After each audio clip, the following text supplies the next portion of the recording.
Hey guys, welcome back to another episode of Going In Blind. So today we're going to be talking about the Final Fantasy 13 theme decks, okay?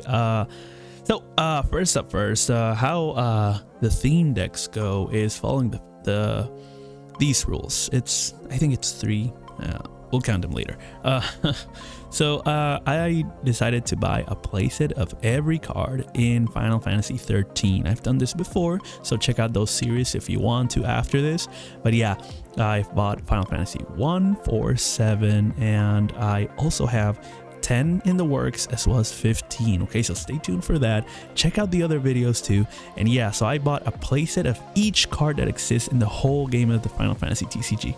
Okay, and I made decks with that, and they're gonna be theme decks, and the way that I set those cards apart by decks is going to be following a certain kind of like a leader card or some attributes. So this, for example, you got this Caius here. It's going to be only fire and ice cards in this Caius deck. Same thing with Vanille, only earth and lightning cards on the Vanille deck. Okay, and there's probably, depending on the deck, depending on the category, but mostly it's gonna be theme decks like that. So there's a lot of Vanilles here. They're not all here, but there's a lot here. Same thing happens here. Look at, if you notice, there's 3 different lightning decks.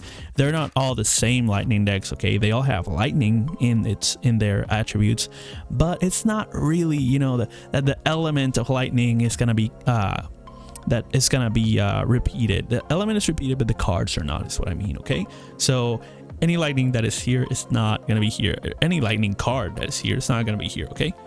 So that's going to be the second rule. It's going to be there is only going to be one copy of each card in the deck. Now it's gonna be a playset, but the cards that are here not gonna be here. The cards that are here not gonna be here. That just means like there's gonna be 3 of each. Okay, so that's the third rule. Okay, so I bought a playset of every card, and there is only one playset amongst all the decks of every card. Okay, and there's some cards that don't have a home, so there's gonna be an episode for that, as well as a separate episode for each one of these decks. So stay tuned for that. Okay, but I wanted to talk to you guys a little bit about how I built these decks, how easy it was to build them.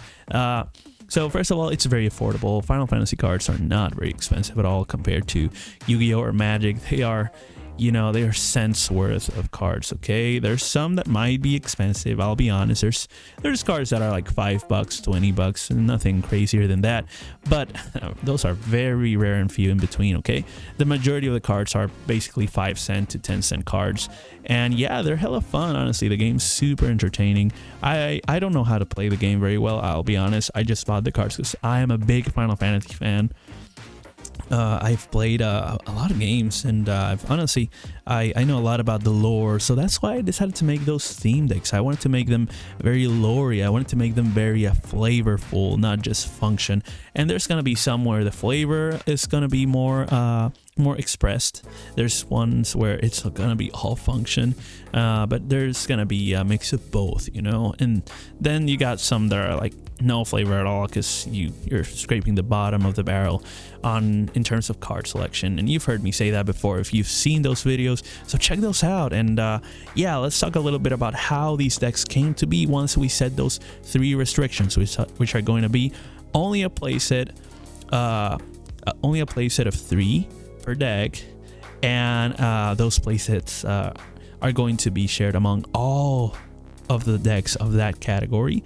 The other rule is going to be that they're following category. This is only 13, and the third rule is going to be that they only adhere to that identity, that element identity or commander identity. If you've played Magic before, it's kind of the same concept. Not really, because it's not singleton, but it's gonna be like that element identity, because that makes a little bit more sense for, you know, using all of the card pool. If not, every card is just worthless, or where you're gonna have only, you know, the top 17 cards of every single Final Fantasy 13, just use 17 3 times. It's gonna be boring, and it's gonna be just one Final Fantasy 13 deck, maybe 2, and they're gonna do the same old thing. Okay, because if you choose just the best cards instead of spreading them out, it's going to be, you know, just one deck, and then you're gonna play against that one deck from Final Fantasy 10 or 7 or whatever, you know. So you don't want to be stuck playing, you know, like lightning against avalanche, you know, all day long, because you have a 7 deck and a 10 deck and a 13 deck. No, you want multiple decks so that they express themselves in different ways, and that restriction of, you know, colors and Magic or attributes in Yu-Gi-Oh, or in the case of this game, it's going to be elements, and there's 6 of them plus the light and dark, which can go in any of them. We're assigning colorless status to light and dark. Okay, so that's what these decks are doing. So yeah, each of the decks, let's delve into it a little bit. They're gonna have their own video, but I'm gonna talk about how they arise. Okay, so Vanille has a lot of Vanille cards in Earth. Okay, and there's not many cards in Earth for Final Fantasy 13. So what happens is, naturally, all the Earth cards are pulled into one deck. Okay, and then from those you make this one deck and you try to make it adhesive. Okay, depending on the amount of Earth cards is the amount of lightning cards you can have in this deck. So that's how you get the Vanille deck. Same thing's gonna happen with this lightning deck. There are not very many cards on water in Final Fantasy 13. So just like with Earth, all the water cards, you're gonna pour them into this deck. You gotta have a playset of each of them, and then you're gonna have lightning support that. Okay, on the other hand, you can see there's lightning in 3 decks here. You can see that there's fire in 3 decks here. There's ice in 4 decks here. Okay, so those are gonna be cards that are way more prevalent. There's many more in the card pool that are gonna be lightning cards and ice cards, and yeah, because of that, and fire and wind, you know, they're gonna be expressed in different ways. Okay, so there's gonna be some instances where some characters support each other, and that is very category dependent. Okay, so in the case of this category, there's not much interactions among cast members from Final Fantasy 13. Okay, you don't have category 13 support. Those are very few cards in between, but you will have Dodge supporting Za. You will have Snow supporting Sarah. You will have Lightning supporting Hope. You'll have that kind of dynamic where Noah wants to support Sarah, where Snow wants to support Lightning, where one Vanille wants to support Fang. Okay, however, what you do have in every single one of those decks is going to be every cast member from Final Fantasy 13, the first game, is going to have its own summon. Okay, so we have Vanille with Hecatonchef. We have Hope with Alexander. We have Lightning with Odin. We have Snow with Shiva. Okay, that kind of situation. You know, we got Fang with Bahamut, and you know they're gonna be expressed in that way. And you know, Sa has got Bernhilder. Okay, so there's gonna be many how do you say it? Summons, yeah. So each deck has its own summon, basically. So Vanille has itself, the summon Hecatonchef. You're gonna have some other decks that don't have a summon. For example, technically, Ultros is a summon.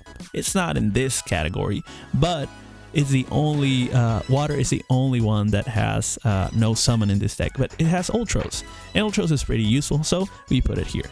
On the other hand, you have cards like Noel, which have no summon, but Noel will try to help Sarah, and so Sarah has no summon because it's from Final Fantasy 13-2, just like Noel and Caius. But Caius is going to give Bahamut support because there's Bahamuts in Final Fantasy 13-2, and Sarah is going to support and get support from Mog 13, which is the Moogle in that game, which is part of the main cast. So Mog and Sarah will be helping each other out, just like Snow and Sarah will be helping each other out. But that's about the only synergy that you have amongst different characters. Okay, every deck though has its own summon. So you have Snow, and all the Shivas are gonna be in the Snow deck because Shiva is Snow's summon. You have this deck, this Caius deck has a lot of Fangs. Okay, so all the Bahamuts are gonna be in Fang's deck because Fang has Bahamut as its summon. All the Odins are in the Lightning Odin deck. Okay, you have all the Alexanders in Hope's deck. Okay, that's how the decks kind of built themselves, honestly. This was one of the easiest by far. The decks really did just build themselves, and I'm just, you know, like going along for the ride and then adding in any of the cards that are left. Some here, some there, switch around here. Oh, this lightning card can go here. There's too many backups here. Let's put some here. All the water cards here. All the earth cards here. fire, fire, fire, wind, wind, and that way you get this palette of decks. Okay, you get the palette of decks, and suddenly you can have many decks from Final Fantasy 13 that you can play around with your friends, and it becomes a really fun situation. You can play in pairs, you can play in a group setting, you can play arch enemy against some boss deck that you might want to make. I don't know, but yeah, it's really interesting because you now have a wheel of decks which you can turn for game nights, you know. And so it becomes really fun, and like I said, the cards are very cheap, so you can make them. I will delve deeper into each deck and go card by card, so each of them will have their own video, so stay tuned for more and check out the other series from this so that you can see what I mean, so that you can compare and contrast. In the case of Final Fantasy 7, there's no summon synergy whatsoever. They don't care about summons. In the case of monsters, it's the same way as this one.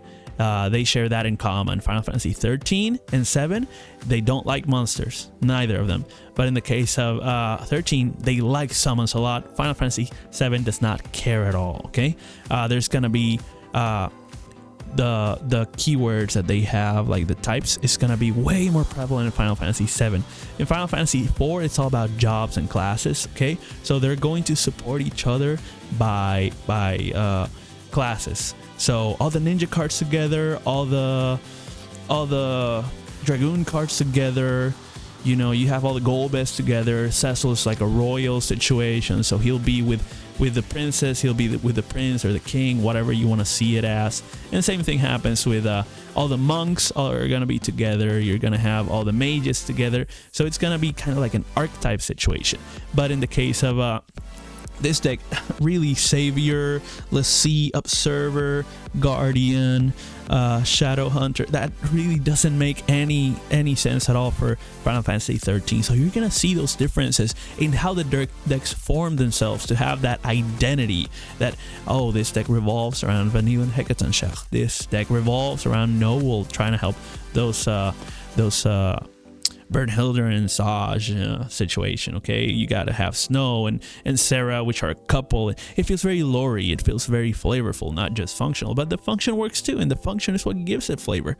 So yeah, check those series out, compare and contrast, and let me know what you guys think. You know, let me know in the comments about which of these, you know, the main cast members you like the most. Let me know that in the comment, and which deck would you like to see first. You know, I'm excited to hear about you guys on that, as well as like, share, subscribe, and follow for more. Okay, I'll see you on the next one. Peace out.